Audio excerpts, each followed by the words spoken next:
Jubilee hills పెద్దమ్మ టెంపుల్లో రథోత్సవాలు ఘనంగా ప్రారంభమయ్యాయి. 4 రోజుల పాటు జరిగే ఉత్సవాల్లో అమ్మవారిని దర్శించుకునేందుకు భక్తులు భారీగా తరలివస్తున్నారు. 22వసారి జరుగుతోన్న రథోత్సవాలను ఘనంగా నిర్వహిస్తున్నామని ఆలయ పండితులు చెప్పారు. ఉత్సవాల సందర్భంగా ఆలయ ఫౌండర్ పీజేఆర్ కుమారుడు విష్ణువర్ధన్ రెడ్డి అమ్మవారిని దర్శించుకుని ప్రత్యేక పూజలు చేశారు.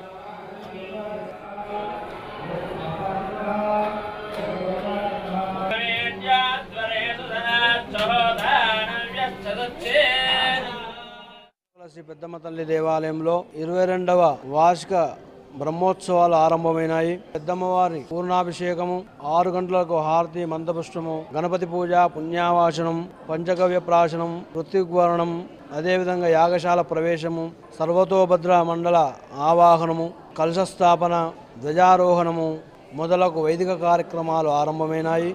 అదేవిధంగా చండీపారాయణలు, సౌరపారాయణాలు, మహావిద్య, దేవీ భాగవత పారాయణాలు, చతుర్వేద పారాయణాలు కూడా ఆగమశాస్త్ర ప్రకారంగా జరుగుతున్నాయి.